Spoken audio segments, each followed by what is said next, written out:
This is another iRaw podcast. First time I really took a good look at Jupiter through a telescope myself at home, my brain melted a little bit. It was one of those where you see something and you go, oh, yeah, no, that's what Jupiter looks like. I've seen pictures. Yeah, that's Jupiter. But then you have to connect your brain to what you're really looking at.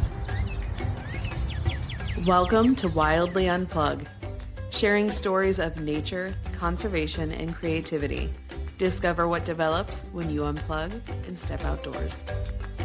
Mark, thank you so much for being here today. Thank you for having me. I appreciate it.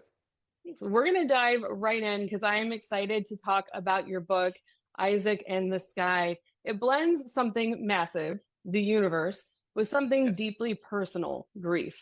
How do you think that looking at something so vast as space can help us process something as intimate as grief?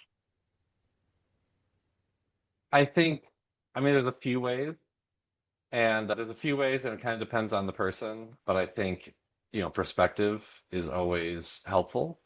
But I also think more importantly, just at least for this character, and I think for myself and some others I know, processing is also about kind of finding yourself and what's important to you and kind of recentering.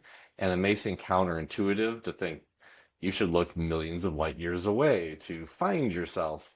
But I think just if you're doing that, you are taking time for you. You are doing something you want to do. You are finding things that interest you. And it doesn't matter if there's people around you. It doesn't matter what anyone else is saying around you. That time to handle things yourself in the way you want to is important, whatever that way is. And for this character, it was looking at the night sky. And I think for me, it has often been that thing too. So we might be touching a little bit on your background with this next question based on what you just said. So reading the summary of the book, it sounds really fascinating and kind of a little bit scary. How did you come up with the idea for Isaac's background story and then it leading him to find the ninth planet?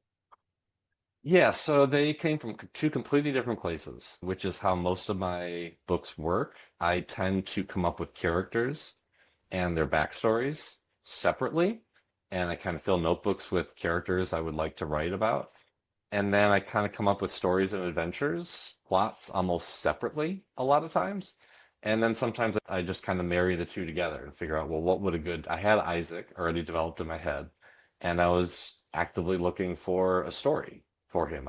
I knew his past and kind of where he was in the present, but I needed a vehicle to explore where he was going. So Isaac came to me like almost all, far majority of my stories come from something where I had a dream about it. And I woke up in the morning with usually, because dreams, they'll fade out within a few seconds of waking up. I'll have, maybe an image that's kind of in my head. And for Isaac, I had this image in my head that is kind of the key image to start the book, which is that he's famous for this photograph that's taken of him the night his mom is killed. And he's a little kid, and he's being led from his home by police to safety, and he's got his dog with him. And I had a dream, and I woke up, and all that was left was this photograph picture of this kid, sprayed in police lights with his dog, all sad. And I just kind of leaned over to a notebook that I had on, my nightstand. Okay, well, what was that? Who was that? Why was that? What was that all about? And that formed the very basis. So from there, the dream that I remember, I don't think any of it was covered. Any of the details were covered. I was just left with the picture, but that's what I built around it. That's where I took that from. The story, I was a telescope volunteer at the Adler Planetarium in Chicago, and I would volunteer and teach people about telescopes and help run the observatory. And I was there one day watching one of their sky shows, and the show was about a pair of astronomers who have a theory of there being a ninth planet in our solar system, a huge planet. They have tons of circumstantial evidence that something large is out there and whereabouts it might be, what the orbit of it might be. And the show was about their search. And it was fascinating, and I really loved the show, but it was like two astronomers with PhDs on top of PhDs, with observatories on mountaintops, with assistance, with funding, with everything you could ever need to try to make this search, try to find this planet. They haven't found it yet. And after I saw the show, I came out on the front steps of the planetarium and I was just kind of looking toward the parking lot, trying to figure out where I parked my car. And I just thought, what if they haven't found it. What if some kid just accidentally found it with no particular interest, no high-powered telescope, no observatory, no funding, and no intent. They weren't looking for it at all. What if some kid just accidentally found it? What would happen? And I thought that was an interesting idea, and I started walking to my car, and by the time I had gotten to my car, I had attached Isaac to the story. I thought Isaac needs to find something that would redefine him. He is painted in his community and all over as one very particular person based on his past. So he needs to find something new, but also he needs to be torn by what he's found, because there's nothing more dangerous to him than the discovery of this planet, because discovery of this planet would be worldwide news. And that's the last thing he needs or wants. He needs something, but he definitely doesn't need that. That's not what he needs. So I wanted to give him something extremely dangerous to find, and this is the most dangerous thing I could come up with, was he has worldwide news in his back pocket, and he doesn't know what to do with it, if anything. And I got to my car, and I sat down, and I pulled out a notebook really fast, and I just scribbled. I have plenty of story ideas, and I think they're the greatest story idea ever. And a day later, I'm like, no, that's nothing. I don't know why I thought that was so cool. But I pulled out a notebook, and I wrote down, with his mom's telescope, Isaac sees something no one has ever seen before, and in turn, he hopes the world will see him in a way they've never seen him before. And as soon as I wrote that, I thought, yeah, I have a story. This is a book. This isn't going to be one of these bad ideas that fades within 24 hours. This one's sticking. And by the time I had gotten home, 20-minute ride home, I had most of the story plotted, characters developed, side characters. Like, I had the whole thing figured out. It was the rare kind of lightning bolt story idea. So That's really neat. I'm very glad that you said you got the idea through a dream, because I'm not a writer, and I'm 100 pages into writing a novel that the idea came to me. Then you're a writer. Well, I had this idea while I was listening to a podcast, and I was just daydreaming, and it felt like a download. I'm like, I don't know where this idea came from.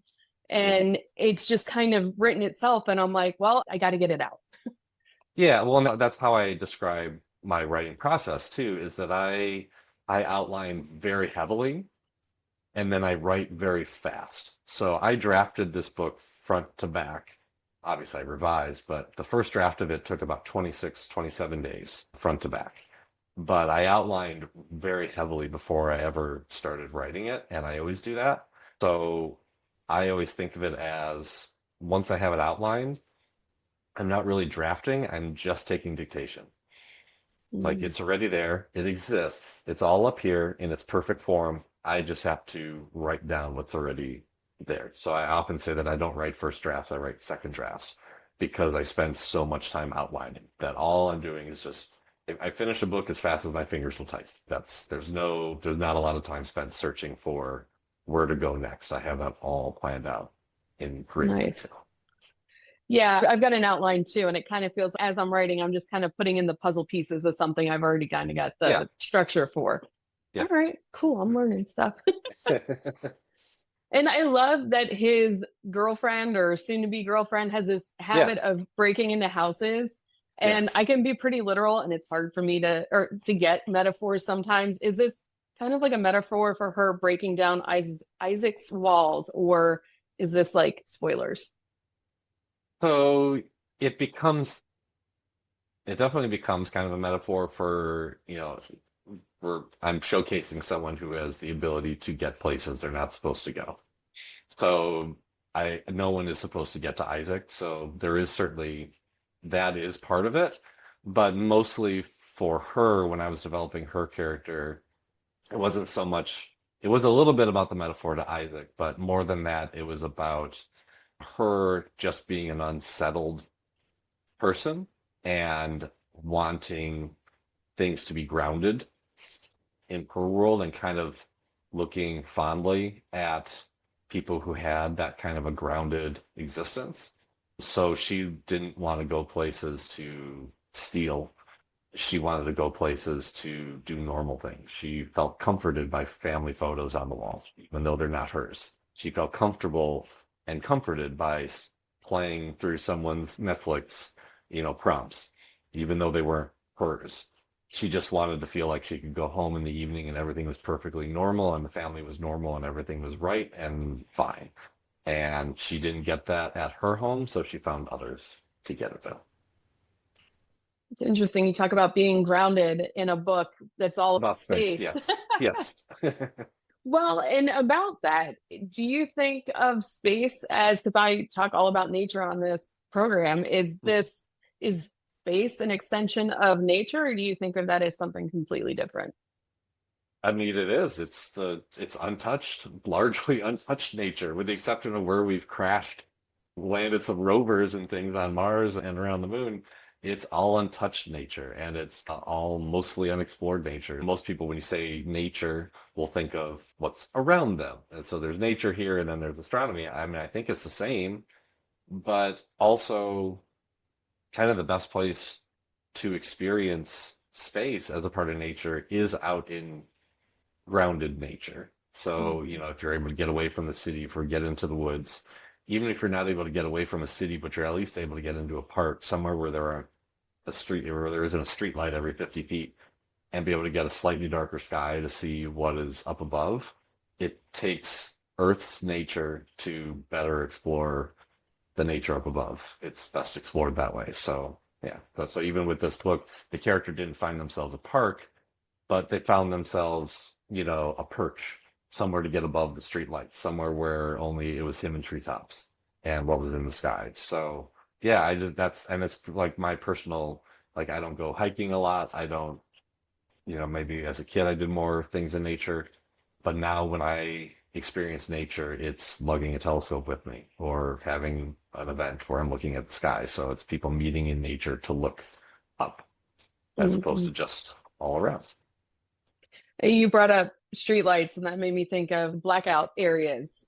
How can we educate people? Because it's, turning off our lights at night is great for animals that are migrating, nesting sea turtles, for us to see space. What can you tell people about our light pollution? Yeah, and I think you can hit it from two ways, because there's a certain segment of people that if you talk about light pollution, they are just naturally interested. They're into nature. They're into the environment. They're into being energy efficient.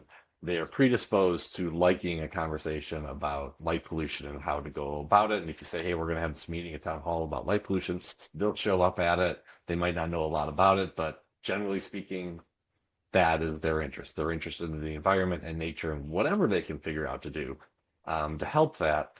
And I always point that, in the Chicago area, if you look up at the night sky, you can see, maybe 24 points of light in the sky.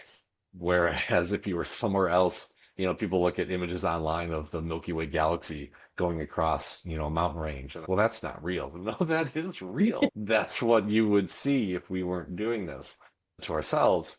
And some people get excited about that, and they look at a planet through my telescope and they ask, how do you get a sharper view? Is it a bigger telescope? Yeah, I mean, a bigger telescope can help, but honestly, in an area like this, a bigger telescope isn't going to help, because at this point you're just collecting more pixels, and that means you're collecting more light polluted pixels at the same time. It's not necessarily any better.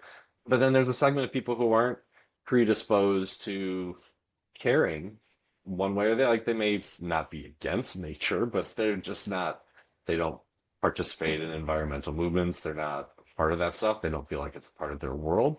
And you can get to those people in a more logical and even economic way, is to say, if you have a round light bulb and you turn it on in your ceiling, half of the light, and thus half of your bill, is lighting the ceiling. And if you have a street light outside, half of the light, and it's circular, half of the light isn't helping anyone. It's just going up. It's not doing anything. Why would we waste half of it? So if you have lights in cities that are reflected down and only shine down. I've seen light installations where there are mirrors, like in ceilings, where regular light bulbs are put into ceilings, but the ceiling has a mirror texture around the fixture, so the light is reflected up and then comes right back down, so you're getting the full wattage instead of just half of it. If you talk to people that way about it, they can understand it and think, oh, well, that sounds like that makes sense. Yeah, why would you have a round bulb in a ceiling? You don't need to light half of it. That doesn't make any sense. So some people you can get at that way. And I think that's the important thing about it is things in terms of light pollution, like a lot of environmental things, are just plain logical. It's not like you'd have to just be against the environment. You just have to be shut off to it to not listen to the reason of it. Why would you have a bulb and pay for it to light something you don't need to light? What is the point of that? And anyone who's logical or reasonable is going to get that, whether they care about the environment or not. That's really good points. Thank you. Sure. So I did want to ask, because you talked about Planet Nine, and I used to know exactly how many planets there were, and there was the whole like somebody was making brownies, that whole acronym to remember that, and then all of a sudden Pluto is not a planet and it's kind of a planet. Can you explain all that? Yes, there are 8 planets in our solar system, of which we're one. 8 planets and 1 star. Pluto is a dwarf planet, does not register as a full-on planet. There is an organization, a global organization, that comes up with criteria by which to determine these things. And if you don't like the organization, then you say there's 9 planets and you should just ignore them. But the group that is empowered with this type of thing, they have these 3 very deep, they're general criterias, but then, well, obviously you can imagine a lot of detail underneath. And Pluto matches, I think they match 2 of the 3 criteria, but not the 3rd. So they were downgraded. It was downgraded. And part of it is that at the time it was discovered, it was kind of discovered on its own out there that, oh, we found this other thing really far out there. Since we've gotten better at observing and exploring that part of space, we've learned that there are a lot of other things kind of like Pluto all out in that area. So sometimes I'll go to a classroom and joke with kids who will, I don't know why kids are concerned about it, because little kids are always concerned about Pluto. And I don't understand the concern with Pluto for the little kids, because they didn't grow up with Pluto being a planet. So I'm not really sure why, like, I get someone my age maybe being grumpy about it, but feeling sorry for Pluto. But kids these days, somehow, every time I go to a classroom, I get asked. No, I don't get asked. I get a complaint. I get a registered complaint about Pluto not being a planet. And then I always have to point out, say, if we include Pluto, so you had to memorize the planets, right? So yeah, okay. So you had to memorize 8. Yeah, but really 9. Okay, fine. So really 9. Well, was that easy or hard? Well, 9's kind of a lot to remember. Okay, cool. So if we include Pluto, there's like hundreds of other things you're going to have to include too. If you let Pluto in, do you want to have to memorize 400 planets? Or no, we don't want that. Okay, cool. So there's 8 planets in our solar system. Deal with it. That's how it is. So. Okay, that's fair. And then I went to an observatory, I think it was last year or the year before, and we could still see Saturn's rings. Is it Saturn? Yeah. Can you still see the rings, or is it at that angle where you can't see them right now? No, you can still see them. I haven't looked at Saturn myself personally this calendar year, I don't think. But yeah, you can see them. Yeah, I love the different positions they take. You get kind of the profile shot of them where it's really thin, and then you get where it's kind of laid out flat and you can see it all the way around. But yeah, you can definitely get a good look with it.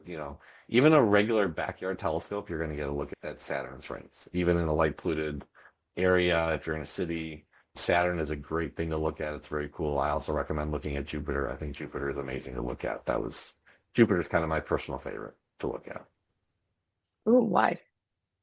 So I like Jupiter not even because of Jupiter. I like Jupiter because when the first time I really took a good look at Jupiter through a telescope myself at home, my brain melted a little bit. It was one of those where you see something and you go, oh yeah, no, that's what Jupiter looks like. I've seen pictures. Yeah, that's Jupiter. But then you have to kind of connect your brain to what you're really looking at. And the moment that I had of this with Jupiter is that when you look at Jupiter, you can typically see, depending on the timing, there are Galilean moons. There are these 4 moons that are large enough and of a good reflective material enough that you can see them pretty well through a telescope. So if you look at Jupiter, you're going to see these little dots off to the side, and they go around Jupiter. So sometimes you'll see 3 or 4, and one kind of goes out a little farther than the other. So you got to go a little bit wider to catch it. But you can see these Galilean moons. And I was looking at Jupiter and I saw the moons there, and I thought Jupiter was really cool, and I was kind of studying Jupiter itself. And then after 20 minutes of looking, it occurred to me that those 4 dots were all in different locations than they were when I first started looking. And it's even though I knew they were moons, and even though I knew that they were going around, even though I understood all of that at some part of my brain, the realization that my view of this planet had changed just in the last 20 minutes I was looking at it, it struck a chord and just kind of registered that I am watching the orbit of Jupiter's moons like right now. Like I could see 4 before, and now I can only see 3 because one tucked behind. And that just kind of fascinated me. And it was kind of one of those mind-blowing experiences of looking through a telescope that makes me always love looking at Jupiter for its moons more than for the planet itself. That's interesting. And not very many people can even say, yeah, I've watched the moon's orbit around and change. Yeah. It's really neat. And I was doing some astrophotography at the time, and I was kind of learning how to take pictures. And you're not actually taking pictures, you're taking exposures with video, and then you compile them. There's a whole process to get a good image of something like that. And I was learning how to do that, and I ended up by accident with a picture of one of these moons, the shadow of it on the surface of Jupiter. That I had this great picture of Jupiter and then this shadow, and I couldn't figure out what it was. And it was a shadow of one of the moons. And it was just like, oh, see, that's just amazing. The moon wasn't even in my shot, but it made its presence known from the shadow. And I thought that was really cool. That is really neat. And a shadow is something you think of on Earth, or something we experience on Earth. And then to see that out in space. I do want to connect it back to Isaac a little bit, because I got off track from the book a little bit talking about space because it's so fascinating. But talking about the telescope, it's a powerful moment for Isaac to find that telescope amongst his mom's stuff. What do you think it is about tools like that, whether it's a telescope or a sketchbook or a journal, that really help people to connect with something bigger than themselves? I think it's visceral. I think, I mentioned kind of through the book that, Isaac is young when his mom dies, and his memories they're not full pictures, they're not full videos. Like he doesn't remember going to, a restaurant or a movie or a show or a theme park, and he remembers the whole weekend. And, I remember this whole weekend where we went and did this thing and it was great. He has little snippets of his mom in his head. He has the way her hair looked like in the sun at a beach, and how she fussed with his shirt. So he has these little snippets, these little thumbnail images that are very real and very visceral to him, that remind him that he can remember that thing and kind of remember how her hands felt, or maybe what, if she wore a perfume, and remember those things. And finding an object like that and being able to see it and maybe touch it, and maybe you're in tune to smells or sights or the sound of something, whatever kind of, or the touch, whatever of your senses tends to really pull memory for you. An object can do that. The telescope could have smelled a certain way, felt a certain way, just the look of it or the color, that just reminds him, I hadn't seen this. And kind of instantly is brought back to, I remember that one night we were looking and she was frustrated because she couldn't find this thing. So she threw it in the closet. I remember her doing that. I don't even remember what she was looking for. And I don't remember the rest of the day. And I don't remember the rest of that week or month. But I remember her being frustrated and putting it in the closet. And now here it is in the closet. And I found it. And it's just kind of a lifeline back. It's really interesting. I talk about that with nature journaling, that it really connects you back to that moment. But you're right. Like it's the same thing with finding a telescope, that kind of transports you back to that time and place and connects you to that. So do you think that a discovery like that, could that be a form of healing, or is it a distraction from pain, or both? It can be both. I think for Isaac, it was originally kind of it was a little bit of a distraction. I think maybe even a welcome distraction. Like it was something he wasn't really expecting anything super interesting that evening, and then he kind of had something that he found himself thinking about. The next day, he was just kind of thinking about it, and when he went out with the telescope again, he wasn't really planning on going out 2 nights in a row, but now he had something to kind of look for. So I think he took it as a good distraction. But then then he kind of, when he started to kind of realize that he had maybe found something, then it just all became kind of risky. And I think he starts to kind of wish that maybe he hadn't found it, but it's too fascinating for him to drop. So that's where that real tug of war in the book comes from, in kind of the middle and back half is, what do I do with this thing that it was fine one night, but now it could be a problem.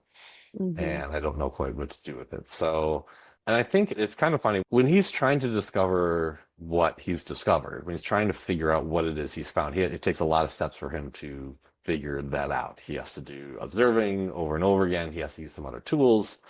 He needs some help, kind of covert help. And the whole time he's kind of trying to figure out what this thing is he found in the sky, he doesn't realize as he's doing it until later in the book that what he's really doing is reconnecting with mom and reconnecting with finding something for himself, for a way for him to handle everything that happened in the past and then find a place for himself in the world and a version of himself that he wants to show people. At the time, he's just looking around and saying, this is interesting. I should figure this out. Like the character, like myself, is a volunteer at an observatory. So he is interested. So he wants to know what it is, but he doesn't really realize kind of the connection he's making, and that it is opening, it is cracking, these little cracks are opening when he's having some communications with this girl that he doesn't know, Haley, and some better communications and more honest communications with his uncle. And considering what he would do about some other aspects of the past and reporters kind of hounding him, he doesn't really realize at the time that it is the discovery that is giving him a little bit more hope and a little bit more, looking for the word, reason maybe, to let himself try a little harder to find himself. Not try for other people don't deserve any piece of him, but try for his own sake. And in that sense, it's one of those things that, we talk about discovery. It's one of those things where I think I knew that when I was writing the book that he's gonna get obsessed with this discovery, and by the end of the book, he's gonna realize that what he's really doing is finding himself and a place for him to put his trauma and his mom and everything that happened in the past. Similarly, it's funny because I was halfway through the book before I realized I was actually writing this about my mom. I didn't realize this book was about my mom until I was about midway through, and all of a sudden I was like, "Wait, am I actually writing? Oh, I am, aren't I? Wow, I didn't even occur to me." And so when people read the book, they're like, "Oh, this is very nice. You wrote this book for your mom." And I'm like, I wrote the back half for her, but the first half I didn't realize what I was doing. I didn't realize until I got into it that's actually what I was doing. Like that I was working through things myself, and Isaac is working through things through his discovery. He doesn't really realize that's what he's doing until much later, just like I didn't really realize it until much later in the writing process. Wow. So Isaac does it with a telescope and you do it through your I did it with a writing. book. Yeah. Wow. Yeah, Isaac spent years trying to stay invisible, and he's suddenly faced with that spotlight like you're talking about. And I think a lot of people struggle with that moment. They want to be seen, but they also want to hide. Why do you think people struggle with that? I think, I don't have any kind of grand answer, so any answer I'm going to give is purely me. Like it really, people are going to handle things differently. And I think that's part of one of the points of the book is that you got to handle things your way. But I think part of the reason people maybe struggle with that is they feel like they're responsible to a persona, or they're responsible to the way they're cast, and they let themselves be cast. Isaac is, to no fault of his own and with no control, he's cast as a character in the lives of everyone in his town. He doesn't know everyone in his town. He doesn't even know everyone on his block. Like any person, normal person, would know every name of every person who lives on their street, let alone their town. But everyone in town knows him, and everyone in the county knows him, and everyone in the state and everyone in the country knows this kid. So he is a character in their worlds. And as he kind of struggles and doesn't really know where he fits, and he feels strange and he feels weird and he feels different, and he doesn't feel like he can do what everyone else is doing, he doesn't feel like he can enjoy things the same way. Part of it is that he's letting himself be typecast. He's letting himself be the character that the town has decided he is instead of being himself. And I think part of the point is for anyone kind of recovering from anything big or small, or just try, even if they're not recovering from something, but they just want to do something different. They just want to change and just try something new or expand their horizons, whatever it might be. Isaac, for a long time, let himself be cast as a secondary character in everybody else's world. And things only really start to turn around for him when he realizes that he gets to be his own main character. That it's okay for him to be the main character in his own life. He doesn't have to be what everyone else thinks he's supposed to be. He doesn't have to be the sad kid from the photo. He can be the kid who made a discovery. He can be a kid who doesn't like social settings, and there's nothing wrong with that. He can be the kid who's short with people, and that's okay if he needs more time.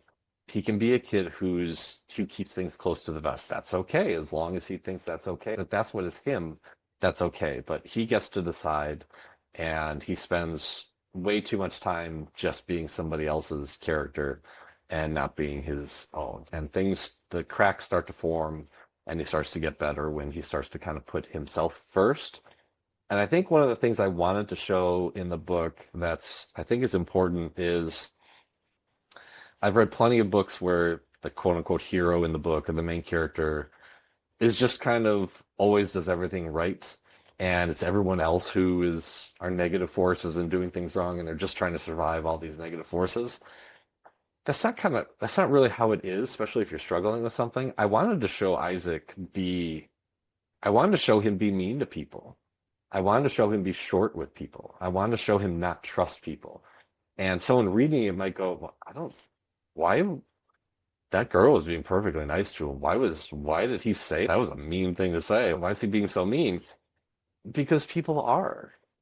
And it's okay to be that way. And if you're reading that and you think, yeah, man, I remember when I was going through this, I didn't want to talk to anyone. I had that one thing, but he recovers from it. And he recovers from it because he wants to, not because he feels like he's supposed to, not because he feels like that's the image from the picture and then he's supposed to fulfill it for somebody else, but because he honestly eventually wants to be different than he's portrayed. And that's kind of the magic ingredient, is if you want to be different, then you get to try. That's really powerful. Yeah, like we're not always nice to people, or maybe we think I should have handled that differently, or you're going through something and that's the way you have to interact with the world, and that's perfectly fine. I think people will really respond and resonate with that, and the fact that we all kind of play this typecast, or in certain settings, but we have the choice to be the main character of our own story. Yeah, and people will really resonate with that. Speaking of the main character of your own story, you're a NASA ambassador. We've talked a little bit about that. And like, for me, I used to dive with sharks and do dive shows and explain to people. So just little things like swimming with sharks. Like just playing around. Yeah. No, but people have this fear of sharks. And it was a really fun thing for me to do, to explain to people why sharks aren't as scary as they are, and to see that moment, that light in their eye kind of switch to, oh, wow, this is actually a really cool thing. Yeah. Science is really complex. Science, but space is really complex. Do you get that same moment where people are like, I don't understand this, to, wow, like space is really cool and I want to learn more? Yeah, it's one of my favorite kind of moments when I work with people. And it's funny, Jaws is my favorite movie. Probably, maybe in my top 2. I think Jaws is a perfect movie. I think the writing of it is probably, people ask me about writing tips, and I'm like, watch Jaws. Like, you'll learn about writing, just watch Jaws. You want to learn about dialogue, watch Jaws. Like, it's perfect. There's nothing in that movie that's wrong. Everything is exactly where it's supposed to be. And I came out of that movie not afraid of sharks, but afraid of water. It's not the shark's fault. The sharks, that's where they live. It's my fault for going in the water. That's my bad. I'm invading their space. So But people, when they look at stuff in the sky, to me, it's always kind of a really cool moment when they see something they're not expecting. And when they do that, they instantly get about, someone will come up to a telescope when I'm doing an event. And I'm like, do you have any questions? Do you have any question about what you're going to see before you look? Like, no, I don't have any questions. And then they look and they see something they're not expecting, or it hits them in a way they're not expecting. And then suddenly all they are is questions. Like they can't ask enough. And one of the most common ones that happens is I remember having a kid look through the telescope once and look up at me and say, "So is this like a live stream? Is this a live stream of Saturn?" And I was like, I mean, it's not being recorded, but no. Yes. Next. Bring on the next kid. Let's just get to the next kid. And the thing that I like about the telescope that I'll use will track a planet. If I do an event and I have 100 people there, the telescope will slowly follow the planet across the sky, so I don't have to keep fixing it and lining it back up. But sometimes I'll turn it off to give people a different look. And what's exciting is they'll look at Saturn and I'll just keep looking, keep looking, keep telling me what you see. And then about 30 seconds later, Saturn's not in their view anymore. It's gone. And like when I can't, it's like, it's gone now. What happened? I'm like, well, it's flying really fast, so it's gone. We have to move the telescope. Well, that was like 30 seconds. Well, yeah, it's really far away and it's moving really fast. And a lot of times it's moments like that when kind of a light bulb goes on and they get a sense of scale and distance, and that I'm not just looking at a cool picture of Saturn on the internet. This isn't a live stream. Like I just watched the planet fly by and I'm the only one who saw that because I was the only one only one looking at that moment. No one over my shoulder saw that. Only I saw that. That was mine. And I think those are really cool moments that you can only do by getting your hands on something and doing it. So I don't, anytime I'm doing a science thing or a telescope thing, I want people to touch the telescope and I want them to lean in and I want them to ask questions and I want them to decide they want to look at something else and point it at something else. I want them to do it. I want them to get that visceral reaction to it and feel like they were empowered to see what interested them, and that'll spur questions. how does one go about becoming a NASA ambassador? Because that sounds really, I don't know that I've ever cussed on my show, but it sounds really. Yeah, so the process is really simple. Mine was convoluted and weird and funny, but the process is really simple. I mean, there's an online application. I think if I remember right, it's open every September for basically just the month of September. You go online, there's an application form on the website, you fill it out. There's basic information, some questions about your backgrounds and your interests, and some kind of essay style questions, and you fill it out, you submit it, and you hope you get picked.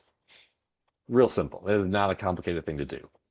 Mine was a little odd because I had never even heard of the program. So I was volunteering at the planetarium, and through discussions with the people at the planetarium, I learned about a program called NASA Socials.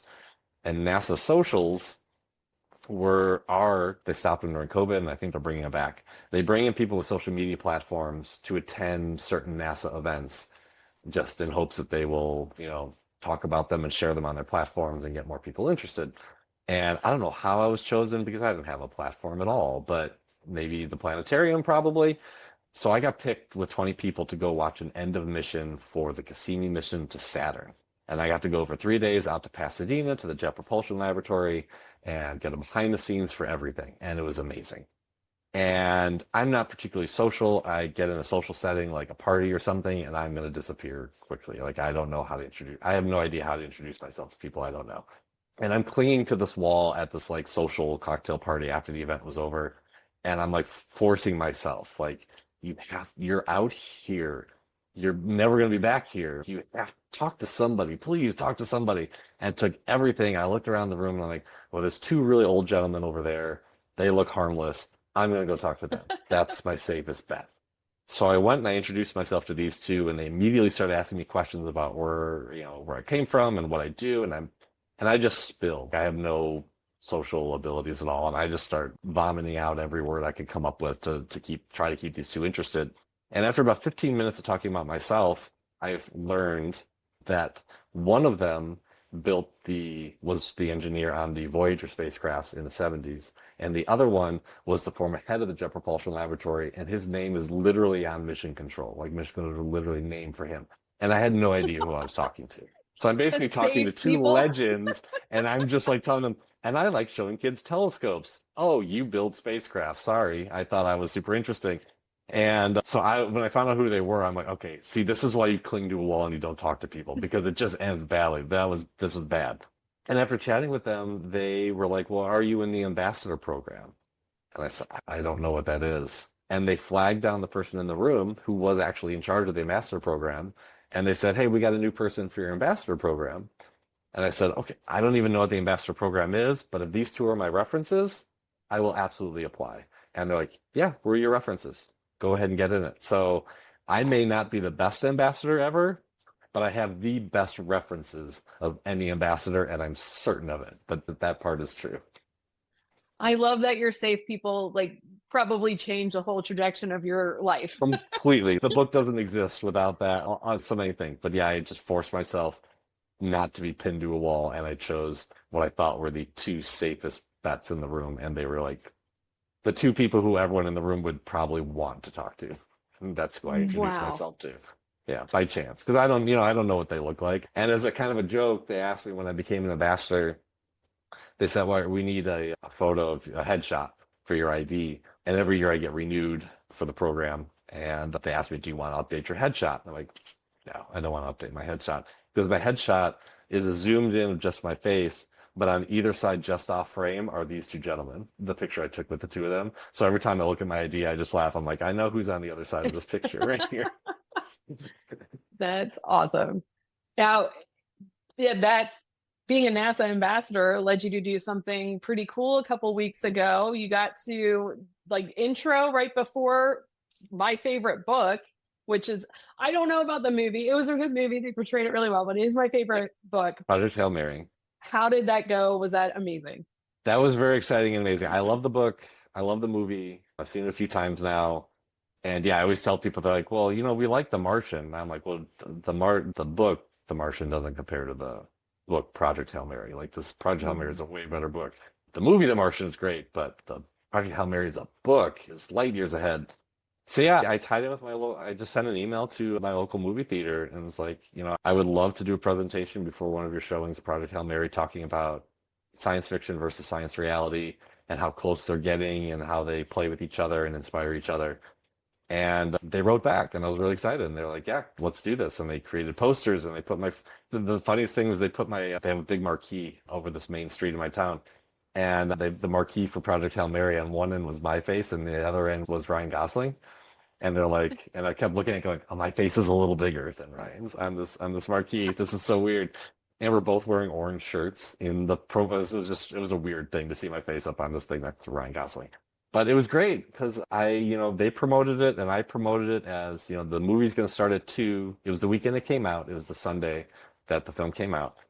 And it was like 1 o'clock or 2 o'clock showing. So the movie was going to start at 2.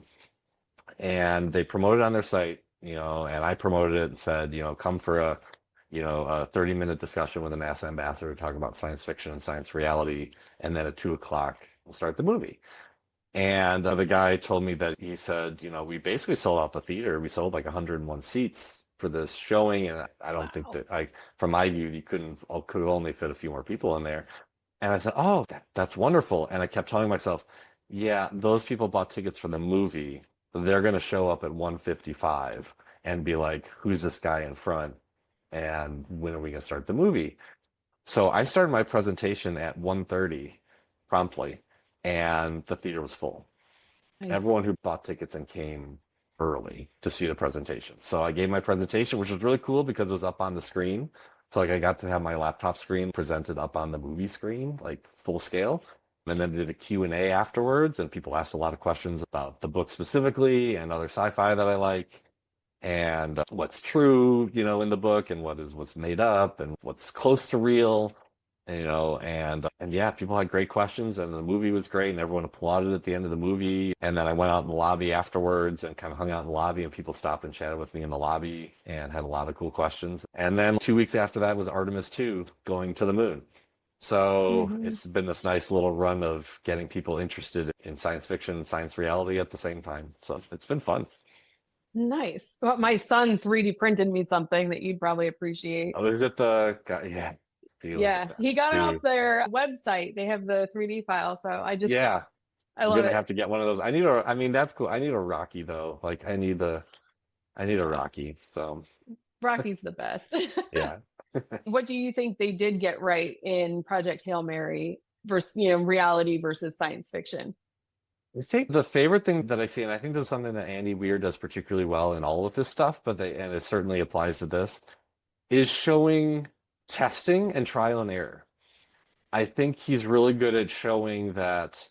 So science fiction to me, a lot of people get into certain kinds of science fiction and they get fascinated with ships and tech and planets and things like that. And science fiction to me that's interesting is science fiction that holds onto the human element, where the human is still the most important part of the story, not the ship or where they're going. And these problems for example, in The Martian and then Project Hail Mary, the problems that are faced aren't just solved instantly. The errors are made and you see the process and you hear people, oh, we got to write that down. And you see him in Project Hail Mary writing these notes for himself and doing the math. And I think that's one of the things I like the most about it is it shows the work. It's not just, well, here's the answer. The answer is 12 or whatever. It's no, here you watch them do the math, watch them mess it up and then try again. The first ship they were going to launch explodes because of a calculation error. These happen because humans are involved. And I think that stuff is important to see. And just the teamwork between the two of them, problem solving and filling in the gaps of their knowledge that, one is really smart about this and one is really smart about this. And the other is constantly, that's dumb question. So I appreciate that you have, a mechanic and, an astrobiologist / chemist, and it took both of them to do it. And I think that's the most important part. The science of the movie isn't that outlandish. And I think that's important too. People ask, well, is the propulsion possible? Well, theoretically, yeah, that propulsion system is possible, but we luckily don't have anything eating our star right now.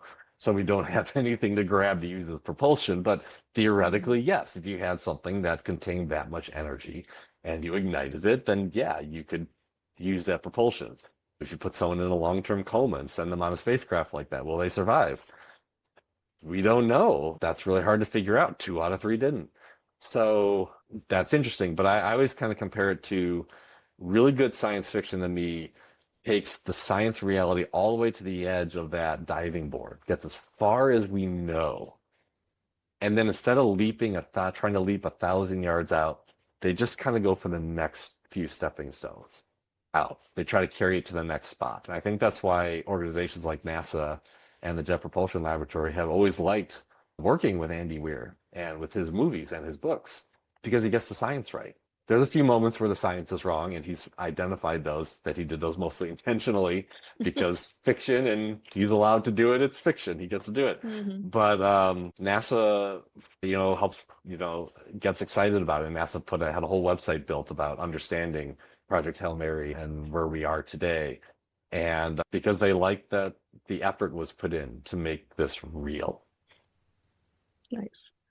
I don't know if I missed it during the movie, but I know in the book they talked about Grace and Rocky meeting where they did.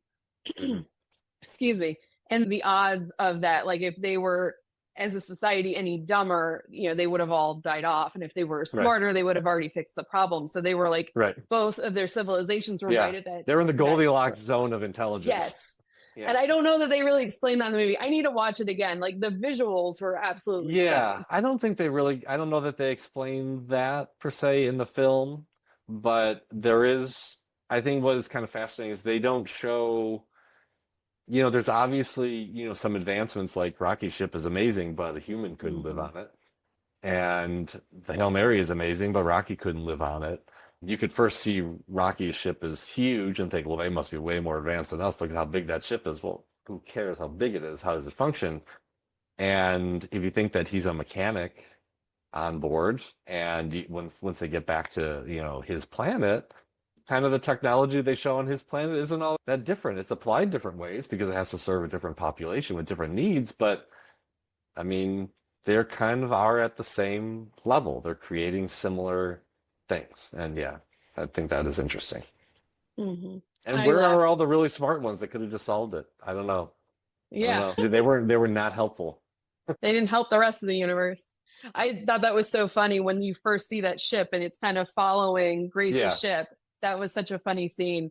Now, if you were in Grace's shoes at the end of the movie, this might be spoilers. So for people listening, skip ahead a little bit. Yep. What would you do if you were in Grace's shoes at the end of the movie? At the very end?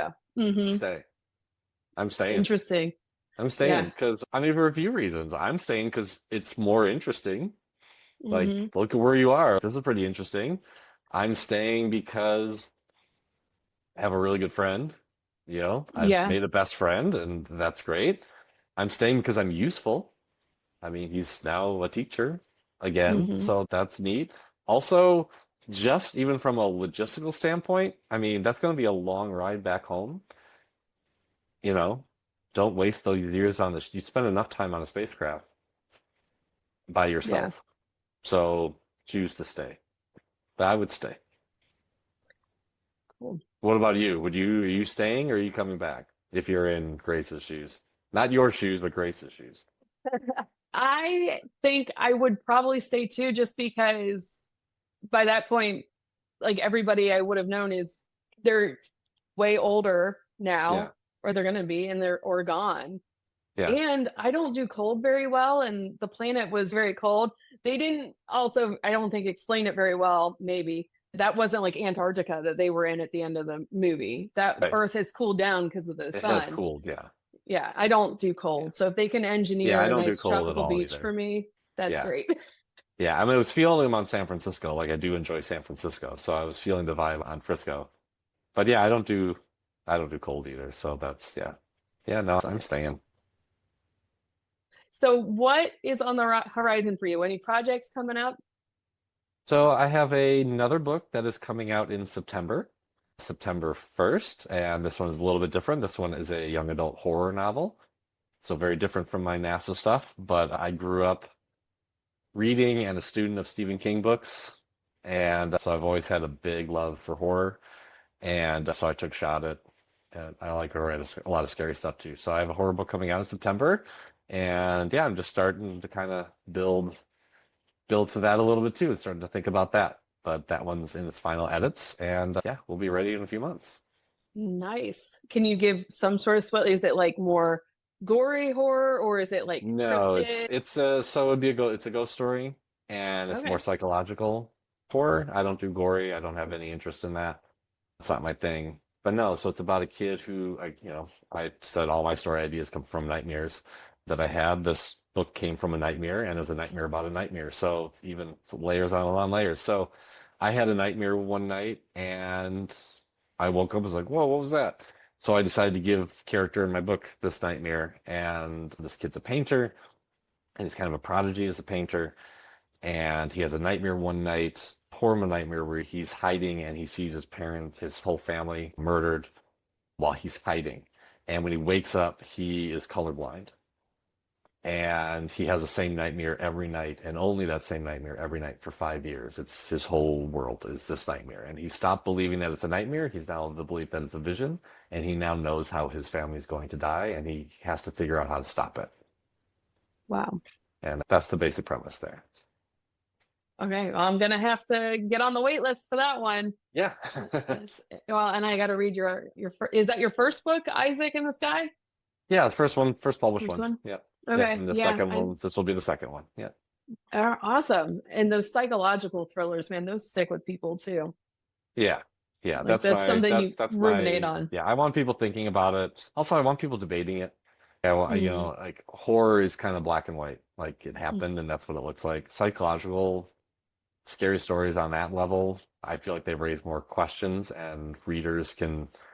It's a little more choose your own adventure to the reader. Oh, I wouldn't have gone that way, or I wouldn't have gone this way, or I'm not sure why he feels that way or thinks this way. And I think it raises more questions, and I like that. I like it when readers have questions about what I write, not that they just accept every aspect of it. I want them to I wouldn't have done that. So, okay, cool. Why? Tell me why. Yeah. I want to know. Very cool. Well, where can people find you? Yeah, so online you can find my website, authormarkbenson.com, author MarkBenson.com. You'll find stuff about Isaac, and you'll find stuff about my new book on there as well, a little teaser trailer and things like that. And my NASA stuff you'll find on the website as well. On Instagram, I'm on there as Wayside Writer. And I put most things on there. And if you go on Facebook and you look for Mark Benson, Solar System Ambassador, you'll find my NASA Facebook page there. Very good. And I'll be sure to tag your website in the description of this show great. so our listeners can hop right on over. And before we go, what is one tip that you have for someone that would like to reconnect with nature? I think that it's good to find things.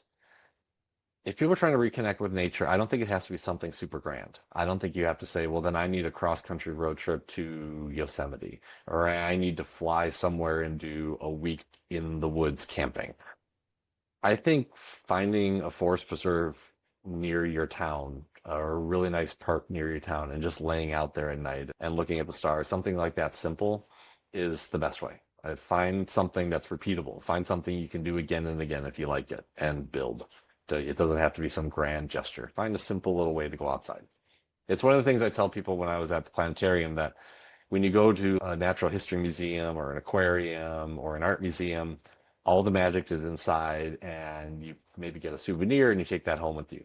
But when you go to a planetarium, the magic actually starts when you leave, because you get to take the sky home with you. So it's actually training you for an adventure. A planetarium trains you for an adventure. It isn't the adventure itself. So the sky is above you forever. Yeah. That's a good way to think of it. Thank you so much, Mark. Sure. Thank you for having me. I appreciate it. And until next time, unplug, get outside, and see what develops. Wildly Unplugged podcast is a production of Wild Development Studio. The views, opinions, and statements expressed by individuals during Wild Development Studio's productions do not necessarily reflect the views or opinions of Wild Development Studio or its affiliates. Participation in any activities, expeditions, or adventures discussed or promoted during our content may involve inherent risks. It is strongly advised that individuals conduct thorough research, seek professional guidance, and take all necessary precautions before engaging in such activities or venturing into wilderness areas. Wild Development Studio, its representatives, or employees shall not be held responsible for any injury, loss, damage, accident, or unforeseen incident that may occur as a result of participating in activities inspired by or discussed in our content. By choosing to engage with our content or act upon any information provided, individuals do so at their own risk and discretion. For more great iRaw podcasts, visit irawpod.com. That's IROARPOD.com.